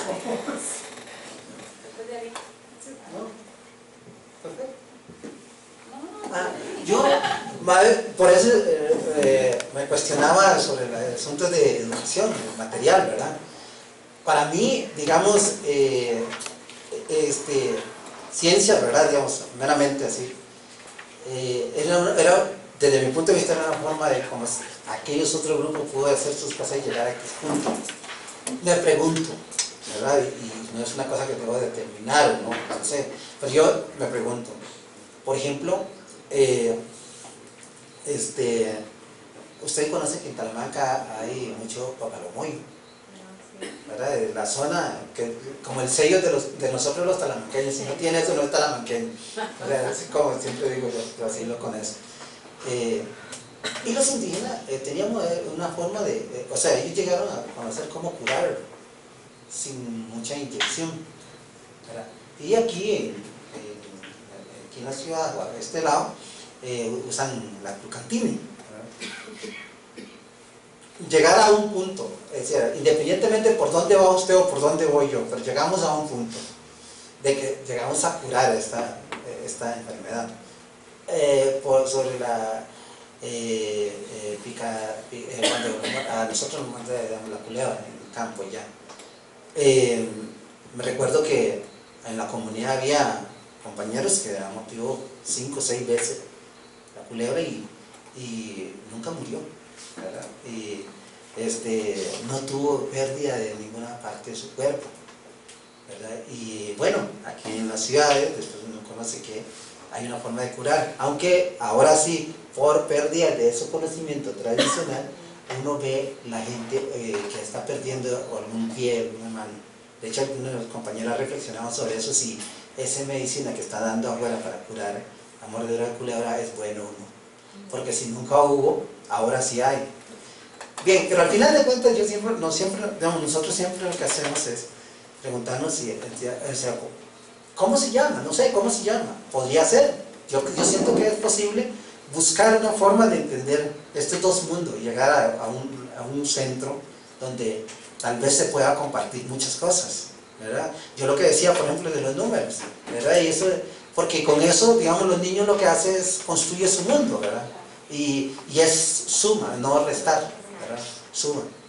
Y así, no sé, digamos, yo no te puedo decir si es bueno o no es bueno, no sé. Mi pregunta es, precisamente, yo creo que nosotros tenemos que empezar a reflexionar sobre eso. Si ya vemos muchos ejemplos que ha funcionado, ¿verdad? Y al final de cuentas llegamos a un solo punto donde las dos direcciones nos llevó. Hay algo que está ideal, algo que está bien. Podemos pensar un poco más allá de que qué cosa más puede ser diferente o si se puede llegar, no sé, es algo que debemos empezar a inspeccionar, ¿no? Eso es lo que yo creo.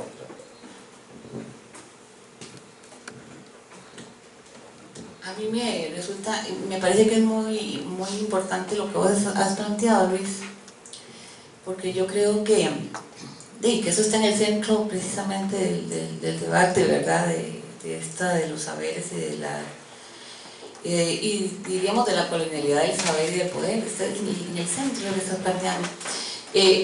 Bueno, yo quiero decir dos cosas en ese sentido. Primero, que definitivamente la ciencia no puede ser reducida nunca a lo que es la ciencia moderna, digamos, lo que conocemos como ciencia moderna, porque de hecho la historia de la ciencia pues está llena de, digamos, de desarrollos desde distintos puntos, ¿verdad? Y desde distintas culturas. Más bien el problema de esa idea, digamos, de lo occidental y de lo eurocentrado, por ejemplo, es más bien de cómo todos esos desarrollos científicos, háblese de matemática, astronomía, por ejemplo, ¿verdad? Las ingenierías, o sea, la medicina, que se han dado por siempre, por ejemplo, los pueblos, no solamente en los pueblos indígenas, ¿verdad? En los pueblos de Oriente, ¿verdad? En África, en todos, en los egipcios, por ejemplo, en todos los lugares,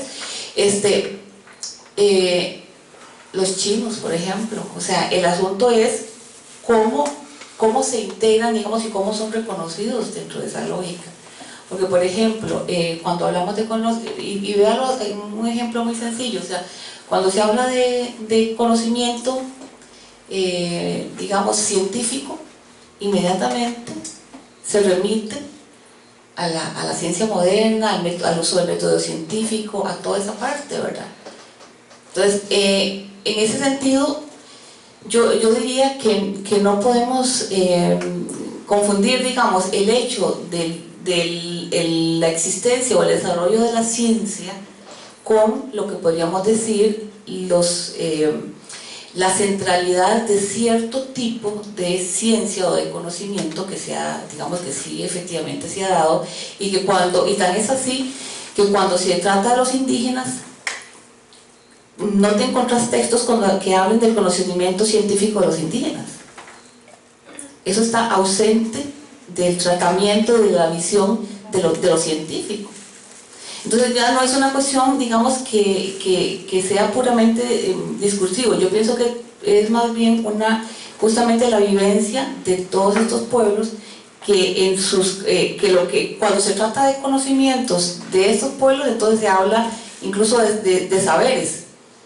Y yo recuerdo en una discusión que había acá con algunos indígenas, y cuando se hablaba de la diferencia entre conocimiento científico y conocimiento vulgar, por ejemplo, entonces había una gran reacción. ¿Por qué? Porque dentro de lo que llamamos conocimiento vulgar, que es esa división, digamos, que hay en el estudio de las ciencias, caía todo aquello que no era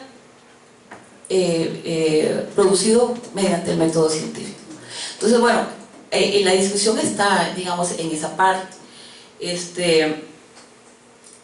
No recuerdo qué otra cosa estabas planteando por ahí, pero se me fue una segunda idea que tenía. La otra era ciencia y cosmovisión, ¿es posible integrar?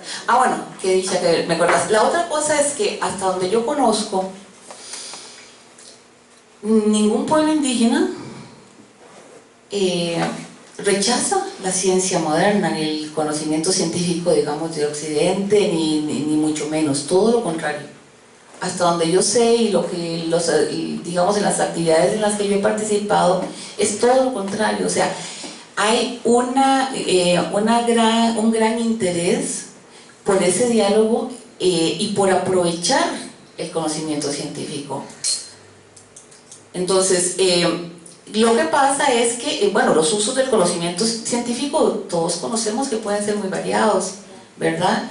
Y no niegan para nada, más bien ahora, por eso lo mencionaba, más bien ahora la ciencia está confirmando saberes o conocimientos ancestrales.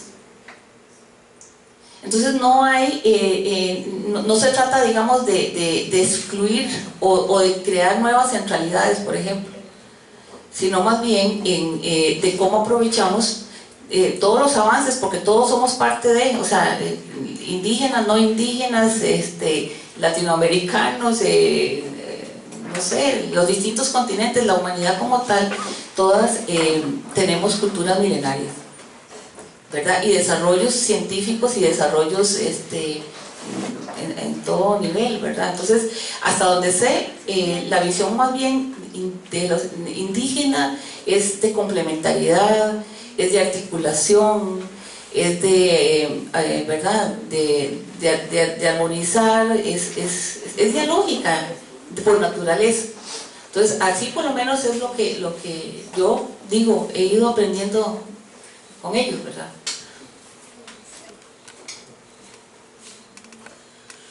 Bueno, si no hay más, me gustaría concluir con, bueno, agradecerles la presencia que han tenido y la participación, y cerrar con una frase de Ali que me gustó mucho. Por cierto, no tienen idea de lo difícil que es hacer un resumen al aire de todas las ideas que nos venía aportando Ali en esta discusión. Casi que es un texto de estudio, ver cómo yo interpreto y cómo yo resumo todo lo que él dijo, ¿no? Pero sí hay algo que espero que haya sido pues lo más fiel posible. Él dice: lo mejor que podemos hacer es tratar de construir nuestro propio camino. El modelo de pensar debe cambiar y no se debe pensar de una sola manera. Creo que es una manera muy interesante de cerrar la actividad. Asimismo, como dejarles a todos como la inquietud: ¿qué otros diálogos son? ¿Qué otros diálogos de saberes son posibles o están pendientes en nuestra sociedad? Es que el único diálogo es con las poblaciones autóctonas, es que el único diálogo posible o pendiente es con las poblaciones migrantes, con los campesinos, con las mujeres, con otras identidades sexuales. ¿No serán estos más bien como categorías demasiado visibles, evidentes? ¿No pueden haber, digamos, también algunas otredades un poco más sutiles, de tal manera que podamos visibilizar a aquellos que no somos ni campesinos, algunos que no sean migrantes, que no sean indígenas, que sean hombres y que sean heterosexuales, son entonces occidentales? ¿O asumen el lugar qué lugar asumimos dentro de esos diferentes diálogos? Bueno, pues sí, repito, lo mejor que podemos hacer es tratar de construir nuestro propio camino. El modelo de pensar debe cambiar y no se debe pensar de una sola manera. Muchas gracias, buenas noches, un aplauso a nuestros invitados.